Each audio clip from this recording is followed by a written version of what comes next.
Hi, I'm Brickroad. Here we are in Peach's Foyer in Mushroom Kingdom Castle for a different sort of video. I'm going to bring you guys into a project that I am working on, which is a custom game board for Disney Villainous. This is a tabletop simulator mod for Disney Villainous, which is a board game that I've become quite addicted to, where I've decided, instead of Disney villains, to make decks and boards for Final Fantasy villains. Now, I'm not going to teach you how to play Disney Villainous in this video. There are many excellent videos on YouTube if you're not familiar with the game, but I will be using some terminology from the game.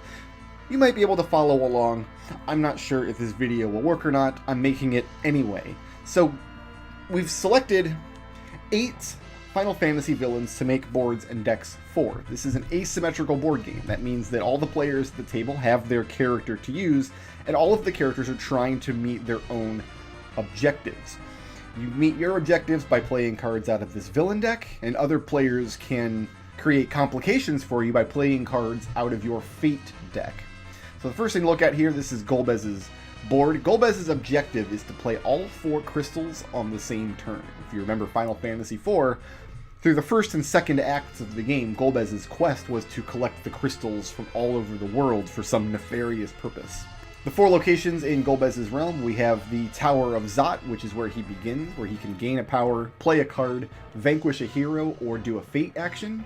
There's also the Kingdom of Baron, which has another gain a power, a move hero spot, an activate spot, and another vanquish action. There's Mount Ordeals, which is 2 power, play a card, activate a card, or discard. And then the most powerful spot in his realm, the Chocobo Forest, which has gained 3 power, a discard, a fate, and a move ally option. So this is Golbez's villain guide. I'm going to zoom in on it a little bit here so it fills up most of the screen. Golbez's objective is to play all 4 crystals on the same turn. Typically in Villainous, you can't play more cards than you have play a card icons on your location. Golbez has a special rule. He's allowed to play as many cards as he wants, provided he has the power to do so. Anytime he's in a location with a play a card action, he can play as many cards from his hand as he likes. And he has to do this in order to win the game. He's got to play all 4 crystals on the same turn in order to win. He's got a couple of cards that helps him defeat heroes in his realm, so he doesn't have to use his powerful allies to do it. He can kidnap a hero, which leaves the hero in play, but they are no longer blocking action icons. Or you can use mind control to use a hero as an ally to defeat another hero in their location. Obviously, the first hero in Golbez's villain deck is Cecil, the hero of Final Fantasy IV. Cecil is a very weak hero, but if he's played in Golbez's realm and he's the only hero there, he automatically equips his Mythgraven Blade, or the Legend Sword, if you remember an earlier translation of that game, and becomes much more powerful, and can no longer be targeted by a kidnap or mind control. Golbez can also do this accidentally to himself. If Cecil is on the board with another hero and Golbez defeats the other hero, that leaves Cecil as the only hero in the realm, and he gets his sword immediately. Golbez has powerful allies. He's got more allies than this, but these 4 are the most powerful because they all give his realm attributes that are very useful in either attaining his win condition or keeping his board clear of heroes, which we'll go into in detail as I go through his deck. So typically in Villainous, you can only draw up to 4 cards in your hand, and Golbez needs to play 4 cards on the same turn to win. That doesn't leave him a lot of room to work with. So his deck is filled with tools that help him kind of get around this limitation in various ways, which we'll go through, again, as I go through Golbez's deck. So to start with, let's go through Golbez's Fate deck here. Obviously, the first thing in any Fate deck are heroes. You have Cecil, who starts out very weak, but if he has the Mythgraven Blade attached, he gets much stronger, as we'll see. There is his good buddy Kain. Kain can't be kidnapped, but anytime Golbez moves to his location in the realm, he loses 1 power.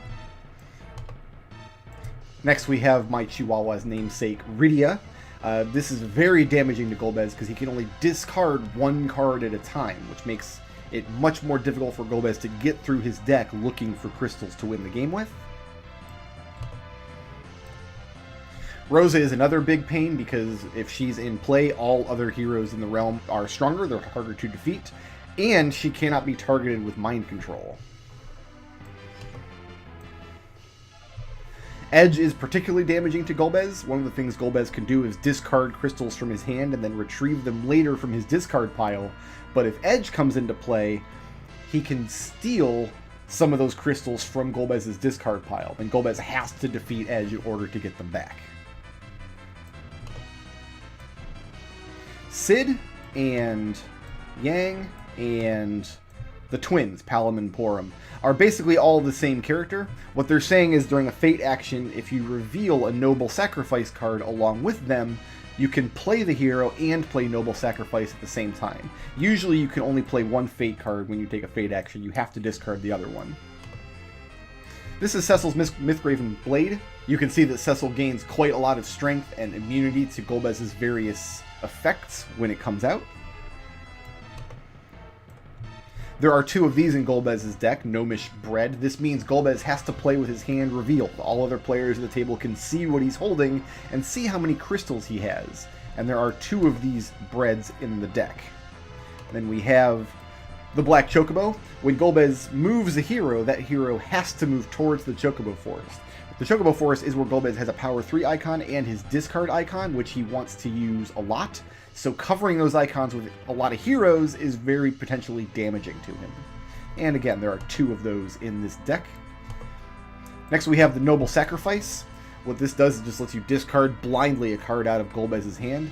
There are two of these in the deck, and there are three heroes where if you play the hero and this on the same fate action, that's going to really ruin Golbez's day.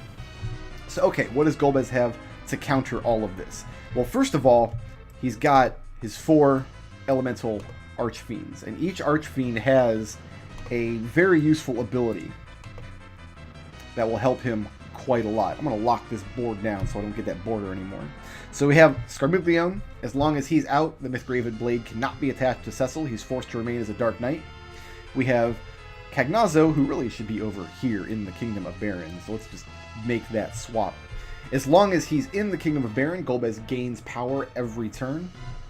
There's Barbarecia. Barbarecia can be activated in order to immediately travel to a hero's location. Usually you'd have to use the move ally action to do that. And if that hero's been kidnapped, Barbarecia can defeat them without having to be discarded. The most powerful, however, is probably Rubicant, because Rubicant, you can play a card from your hand to Rubicant so he can hold it, and then you can retrieve it from him later. This frees up some space in Golbez's hand, and we'll see that there's a lot of cards in this deck that allow him to do that. He's another ally in the Shadow Dragon. Shadow Dragon can move to a hero's location, then immediately perform a Vanquish action, so Golbez has a little more leeway on his turn. He doesn't have to be standing somewhere with a Vanquish action. And we have some Red Wings, which can move heroes and allies around Golbez's board so he can free up the action icons he needs to use. The next 4 cards are just the 4 crystals. Golbez needs to play all 4 of these on the same turn to win, and the 4 cards after that are Crystals of Darkness. These work as wild cards. Golbez can win the game if he plays 3 crystals plus a Crystal of Darkness. The regular crystals cost 1 power each, so it's 4 power to win the game if you're holding all 4. A Crystal of Darkness costs 5 power, and you're only allowed to play 1 of them.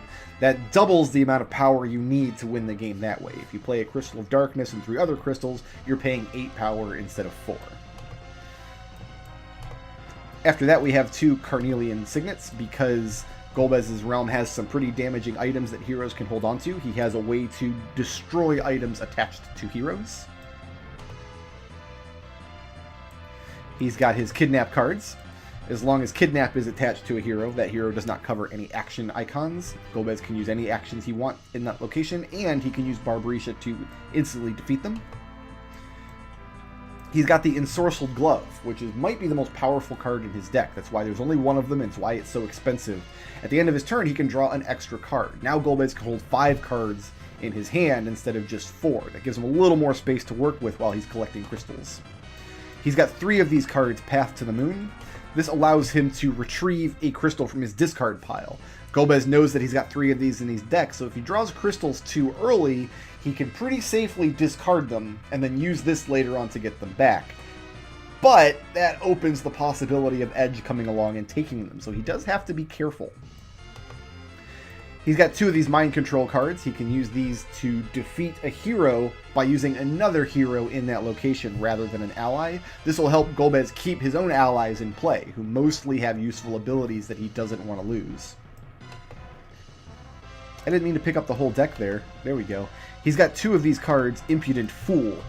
This allows him to pay 2 power to set a card aside. Not discard it, just set it aside. And then later on he can pay 2 more power to return it to his hand. This gives him a free spot, basically to move a crystal 2 and then move it back later to free up spot in his hands to dig for more crystals out of his deck. He's got 2 conditions. These are cards that can be played on other players' turns.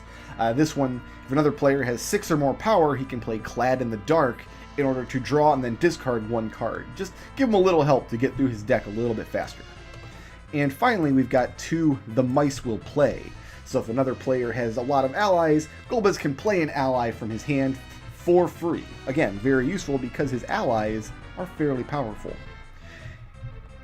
In practice, the Golbez deck gets played by somebody wanting to just jackhammer that deck as quickly as possible.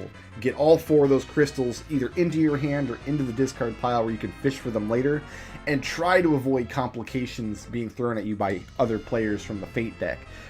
It's really good to get the Keinazo card out early. That helps with power costs quite a lot, and it's also really good to get Rubicons or the Ensorcel Glove very early to give yourself some extra space to hold more crystals. The Golbez deck is the first of 8 Final Fantasy villain-themed decks that I'm working on. I have 3 more that are in a playable state, but still need more testing. This one we're pretty sure is balanced with the base Disney Villainous game. People seem to really like his deck. He doesn't have an outrageous win rate. I think he's only won 2 games out of the ones we've played, but there's been other games where when somebody else has won, Golbez was either sitting on his win condition or very close to it. And that's about how you eyeball the balance of a villainous deck, is at the end of the game, is everybody else very close to their win condition? If so, you've probably got a balanced group of villains. So thank you for watching this video about this little mod project I've been working on. I will make more videos in this series as more of these decks become ready for prime time. And tomorrow I will see you for some regularly scheduled content.